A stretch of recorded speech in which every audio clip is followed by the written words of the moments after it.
Si alguien arregla su vida, pero no la llena de Dios, hay abundante espacio para que entre Satanás. Bienvenidos al estudio de Mateo, mi nombre es Cindy Ramírez y hoy vamos a estudiar el capítulo número 12 de Mateo. Si te gustan estos videos no olvides suscribirte y darle like. Mateo 12 empieza con una discusión acerca del día de descanso. El versículo 1 dice que Jesús caminaba en el día de descanso por unos terrenos sembrados. Sus discípulos tenían hambre, entonces comenzaron a arrancar unas espigas de grano y a comérselas. Te voy a dar tantito contexto.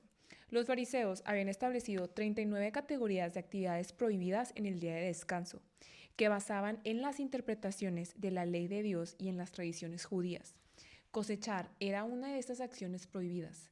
Según los fariseos, el arrancar espigas de grano y desmenuzarlas en sus manos y después comérselas, los discípulos estaban técnicamente cosechando. Jesús y los discípulos habían arrancado las espigas porque tenían hambre, no porque quisieran cosechar el grano con fines de lucro. No estaban trabajando en el día de descanso. Sin embargo, los fariseos no pudieron ver más allá del tecnicismo de su ley. No le daban lugar a la compasión y estaban decididos a acusar a Jesús de haber cometido una ofensa. Después Jesús les dijo: ¿No han leído las escrituras lo que hizo David cuando él y sus compañeros tuvieron hambre? Entró en la casa de Dios y él y sus compañeros violaron la ley al comer los panes sagrados que solo los sacerdotes se les permitía comer. Esta historia se encuentra en 1 Samuel 21 del 1 al 6. El pan de la presencia era reemplazado cada semana y los sacerdotes comían los panes viejos. Los panes que David comió eran los panes viejos que acababan de ser reemplazados por panes frescos. A pesar de que los sacerdotes eran los únicos que podían comer dicho pan, Dios no castigó a David porque su necesidad de alimentarse era más importante que las ordenanzas sacerdotales. Básicamente Jesús estaba diciendo: si tú me condenas, tendrás que condenar a David también. Los líderes religiosos no podían hacer esto sin provocar un alboroto entre la gente. Jesús no estaba probando la desobediencia a las leyes de Dios, sino que estaba enfatizando el uso del discernimiento y la compasión al cumplir las leyes. Podemos encontrar en Éxodo del 8 al 11 que los 10 mandamientos exigen que se mantenga santo el día de descanso. Cuando los fariseos interpretaron este mandato, delinearon una larga lista de actividades prohibidas durante el día de descanso para obligar a la gente a descansar. Esa era la letra de la ley, pero como el propósito del día de descanso era descansar y adorar a Dios, a los sacerdotes se les permitía trabajar para llevar a cabo los sacrificios y conducir los servicios de adoración. Jesús siempre enfatizó la intención de la ley, el significado detrás de la letra.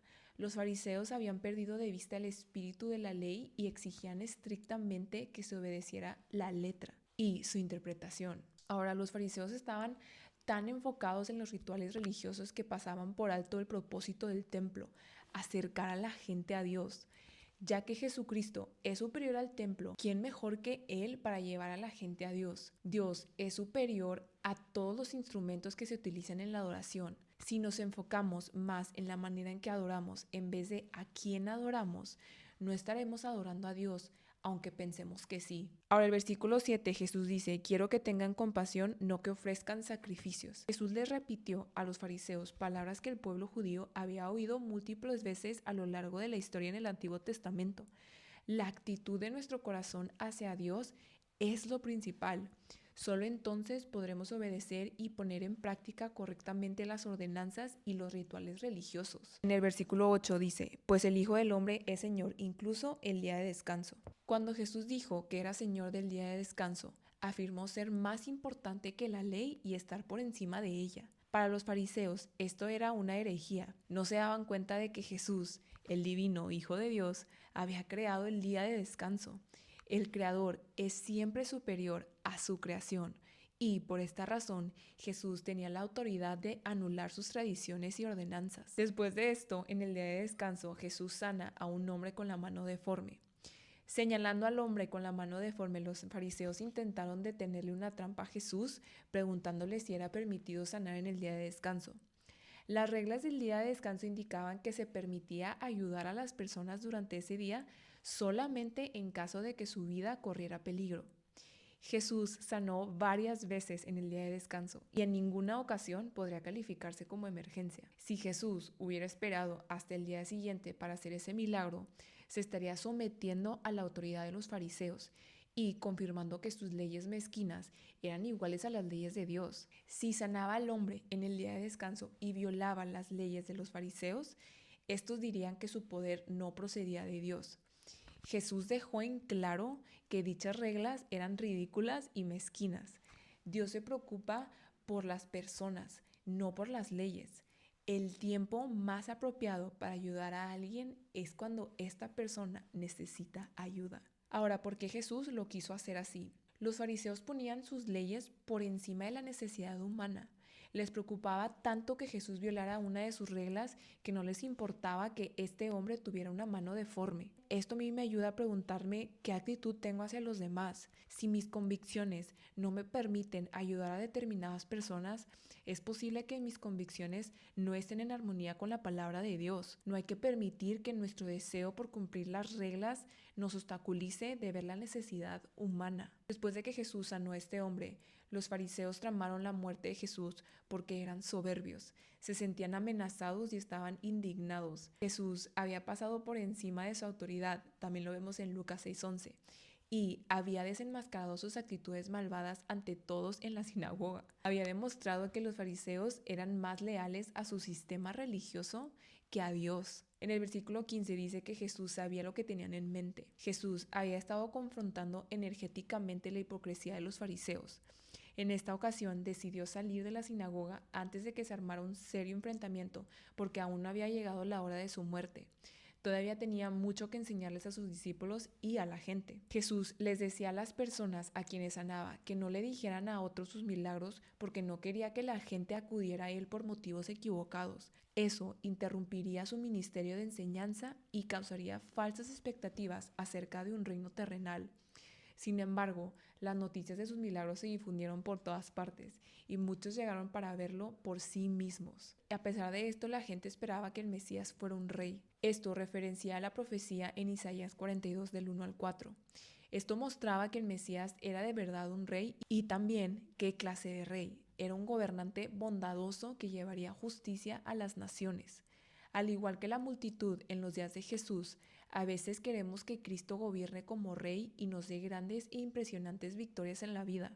Sin embargo, con frecuencia su obra es discreta y sucede de acuerdo a su tiempo perfecto y no en el nuestro. Dice el versículo 25 que Jesús conocía sus pensamientos y les contestó: todo reino dividido por una guerra civil está condenada al fracaso. Una ciudad o una familia dividida por peleas se desintegrará.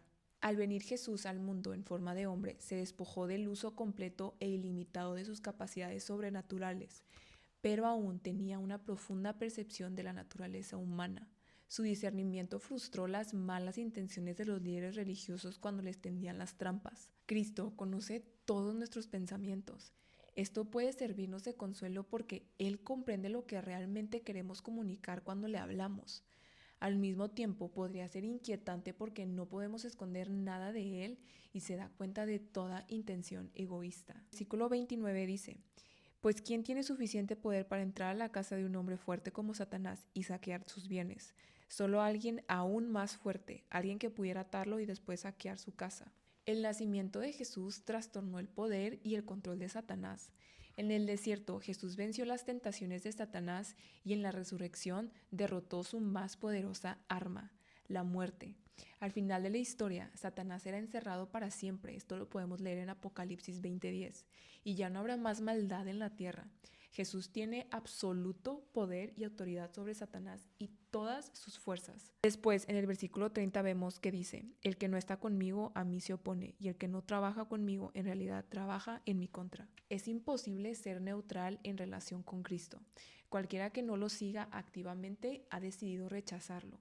Cualquier persona que intenta mantenerse neutral en la lucha del bien contra el mal se separa de Dios, el único que es bueno. El versículo 31 dice: por eso les digo, cualquier pecado y blasfemia puede ser perdonados, excepto la blasfemia contra el Espíritu Santo, que jamás será perdonada. Esto es muy importante porque los fariseos habían blasfemado contra el Espíritu Santo al atribuirle a Satanás el poder mediante el cual Cristo realizaba milagros. El pecado imperdonable es negarse a reconocer el poder de Dios en Cristo. Tal cosa muestra una dureza en el corazón intencional e irreversible. Algunas veces los creyentes temen haber cometido accidentalmente este pecado imperdonable, pero solamente los que le han dado la espalda a Dios y rechazado creer en Él son los que deben preocuparse. Jesús dijo que no pueden ser perdonados, no porque su pecado sea peor que otros, sino porque nunca pedirán perdón.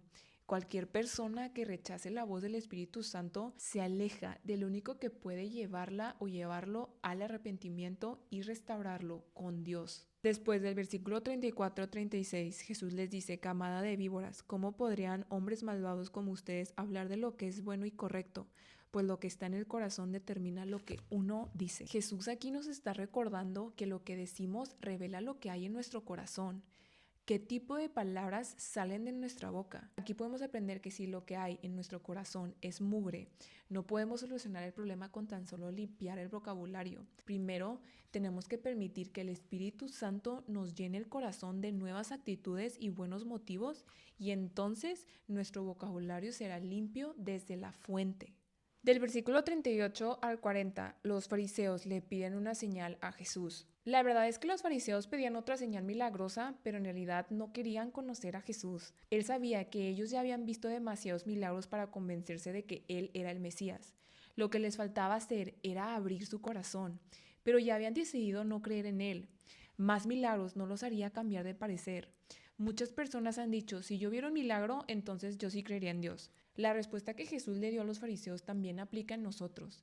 Ya tenemos más que suficientes pruebas del nacimiento de Jesús, su muerte, su resurrección, su ascensión y siglos de su obra en los creyentes alrededor del mundo. En lugar de buscar más pruebas y milagros, acepta lo que Dios ya te ha dado y sigue adelante. Él puede usar tu vida como evidencia para que otras personas crean en Él. Ahora, un poquito de contexto alrededor de Jonás. Jonás fue un profeta que Dios envió a Nínive, la capital del imperio asirio. Debido a que Asiria era una nación cruel y belicosa, Jonás trató de huir para no cumplir su tarea, pero Dios no se lo permitió y causó que pasara 3 días en el vientre de un gran pez. Cuando salió del animal, se fue de mala gana a Nínive, predicó el mensaje de Dios y la ciudad se arrepintió. Por contraste, cuando Jesús fue a predicarle a su propio pueblo, no quisieron arrepentirse. Jesús dice con claridad que su resurrección probaría que Él es el Mesías. 3 días después de su muerte volvería a vivir, así como Jonás se le dio una nueva oportunidad para vivir después de estar 3 días en el pez. Es lo mismo con Jesús. Ahora, en los días de Jonás, Nínive era una ciudad malvada y poderosa. Sin embargo, después de escuchar el mensaje de Jonás, la ciudad entera se arrepintió. Estos gentiles reconocieron la verdad de Dios cuando les fue presentada, a diferencia de los líderes religiosos quienes no hicieron caso a la verdad a pesar de que la tenían ante sus ojos. Versículo 41 dice: el día del juicio los habitantes de Nínive se levantarán contra esta generación y la condenarán, porque ellos se arrepintieron de sus pecados al escuchar la predicación de Jonás. Ahora, alguien superior a Jonás está aquí, pero ustedes se niegan a arrepentirse. Imagínate esta escena donde Jesús te está diciendo que Él es la verdad, el camino y la vida y te niegas a verlo. Ahora, los versículos 43 a 45 también son muy importantes, porque Jesús describe aquí la actitud de la nación de Israel, especialmente la de los líderes religiosos. Si alguien arregla su vida, pero no la llena de Dios, hay abundante espacio para que entre Satanás. El libro de Esdras describe cómo los judíos se apartaron de la idolatría, pero no la reemplazaron con el amor y la obediencia a Dios. Apartarnos del pecado es algo que debemos hacer, claro, pero también debemos de llenar nuestra vida con el Espíritu Santo y la palabra de Dios. Las personas vacías y autosuficientes son un blanco fácil para Satanás. Y por último, del versículo 46 al 50, el famoso versículo 50 donde dice Jesús: pues todo el que hace la voluntad de mi Padre que está en el cielo es mi hermano y mi hermana y mi madre. Jesús aquí no estaba negando la responsabilidad que hay hacia la familia terrenal. Por el contrario, condenaba a los líderes judíos por no obedecer el mandato del Antiguo Testamento de honrar a los padres. Cuando estaba colgado en la cruz, de hecho, se aseguró de que su madre quedara en buenas manos. Y después de su resurrección, ella y sus hermanos estuvieron con los demás creyentes. Esto lo podemos leer en Hebreos 1 del 13 al 14. Jesús estaba enseñando que los vínculos de las relaciones espirituales son tan importantes como los de las relaciones biológicas. Estaba preparando un camino para una nueva comunidad de creyentes, la Iglesia Universal, nuestra familia espiritual. Coméntame cuál fue tu versículo favorito de Mateo 12 y te veo mañana en Mateo 13. Bye.